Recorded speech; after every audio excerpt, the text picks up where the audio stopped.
Hello, I'm Guy, and this is Guy Robot.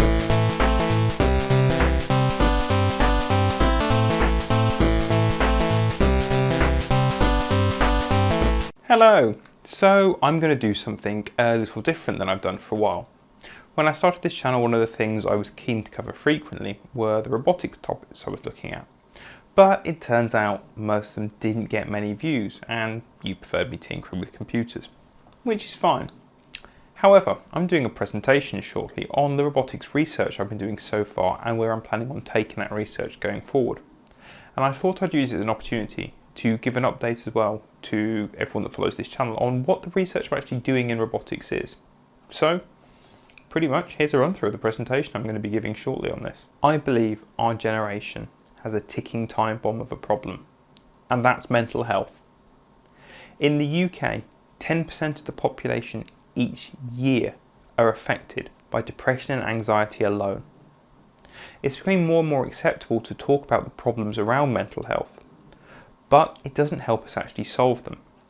As lifestyles change and the number of incidents of mental health problems increase, the actual number of people being referred and receiving treatment is decreasing as budgets are pushed and as available beds, services and therapy options are decreasing. And this is a real problem. One of the reasons I wanted to get into doing research was to look at how I could actually help to solve this problem. Just chucking money at the problem I genuinely don't think is going to work. Counselling costs are huge, and even if everybody could get them with an unlimited budget, finding and training that many counsellors is unsustainable. Altering the fundamental lifestyle choices that we as society have made to not require it is also not going to happen overnight. So what can I do, and what can robotics do to help? An obvious first step seemed like making a human therapist. Wouldn't it be great? You could sit there, have a conversation with it, share without worry about recrimination, and potentially get a lot of the benefits that you could with a human therapist. So I started looking into this. I saw great potential in it, particularly in somewhere like Japan, where people don't want to talk to a human because of potential shame that might come on them, whilst at the flip side they feel comfortable interacting with robots.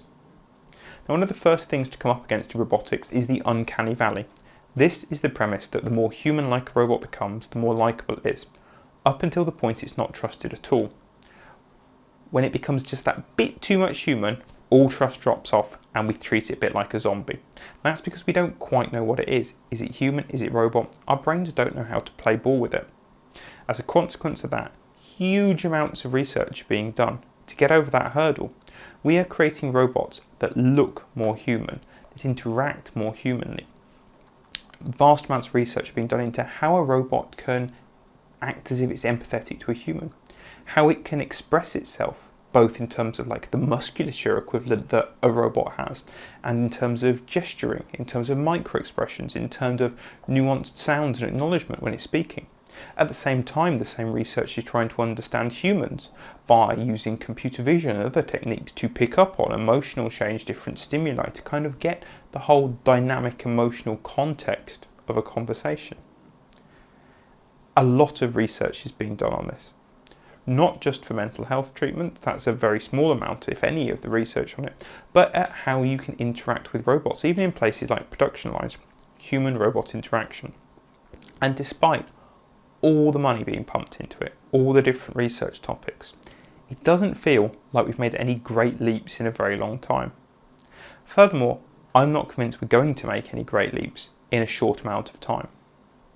And that's all twin with the problem that the more complex and human-like robots become, the more expensive they are. You can spend tens of thousands of pounds on a robot that is still creepy, and that doesn't feel like a good solution to mental health problems. So, if you roll it back down the uncanny valley, people really like simpler robots that still look a bit more familiar.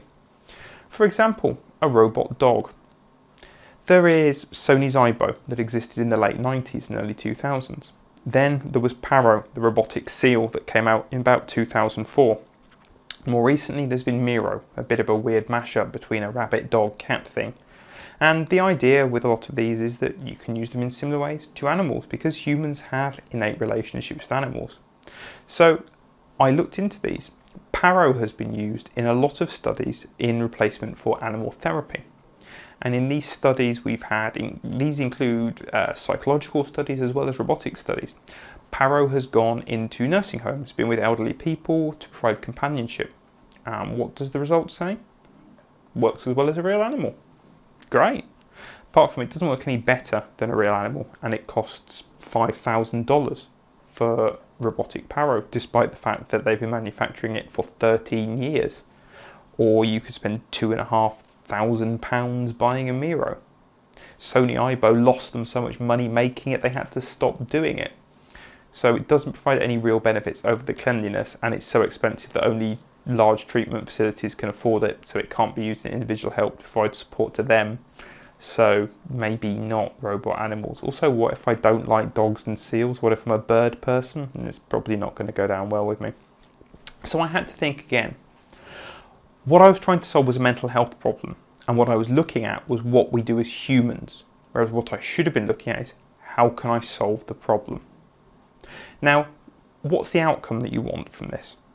People feeling better. The key to this is feelings and emotions, being able to engender some change in a person. Taking this way back, think about Disney Pixar. Think about those early animations that you've seen coming out of Pixar Studios with the lamp that just kind of moves around and does a basic animation. It feels human-like despite the fact it's an animated lamp. Why is that? Well, the reason is because of how it moves. Not because it's a lamp, but because of its movements. Aladdin's magic carpet, the Disney Cars film. There are many ways that things are anthropomorphized that are not remotely human or animal, but for some reason we instill something in them. So I started looking at more research in this area. And there is some, but very little research. From a psychological perspective, there's plenty of research looking at colour palettes. It's not surprising that in China, red means something very different than it does in the West. Even black can be a funeral or wedding attire depending on where you are in the world. But there are still commonalities across all cultures with colour. There's also things with sound, and I'm not just talking speech. A series of beeps going up or downwards in tone can have one effect. Vibrations can either express anger or they can express calm and peaceful, like a cat purring. And the shape of something has a massive impact. So from shape and colour and sound and movement and vibration, we can have a bunch of attributes that don't relate to any animal whatsoever and could potentially bestow them on any object. And at that point, could that be used to engender feeling? I found one single scientific paper that's done any research on this, and it was actually only published 2 months ago. And it still leaves an awful lot of questions answered. And this is where my research is taking me. Can completely inanimate objects engender some kind of emotional response that we can ultimately end up using to benefit patients suffering from mental health problems? I think yes. So when it comes to what kind of inanimate object, well, that's an interesting question. My shower curtain, I don't really feel much for.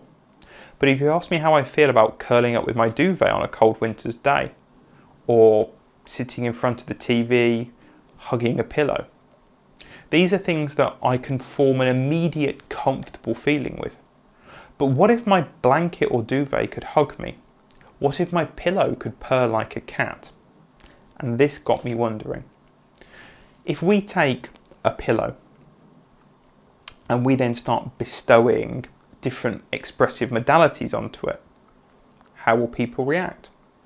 So I started looking at the types of experiment I could do. I got as far as constructing a number of these, including human research participants. One would involve doing a meditation, where in effect you synchronize your breath with the pillow, which can glow in an expressive way, read your breath rate, and the idea is that you have to breathe in time with it as a meditative aid. Meditations have a massively positive impact in a lot of mental health conditions, and having some guiding light, as it were, through that isn't just a candle, could be an incredibly useful tool. However, the timescales for what I can do within my masters up until the end of September don't allow it, so I've had to pare it back a little.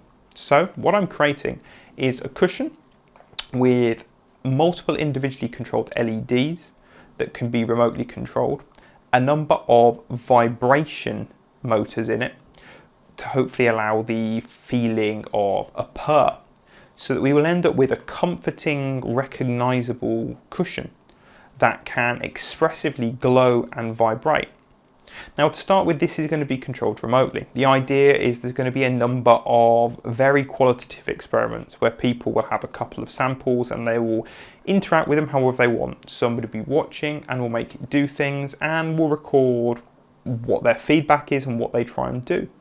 And then gradually these will get built up, so that over the next 3 or 4 months I come up with a number of prototypes until I have a test bed for being able to have different expressive modalities. In particular, I want to try and get it to express happy, as that's not yet been achieved in the very limited research of expressive modalities in inanimate objects.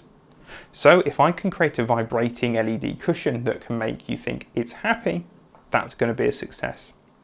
All of this is going to be compiled together though, to come up with eventually a platform that can be used for my PhD research.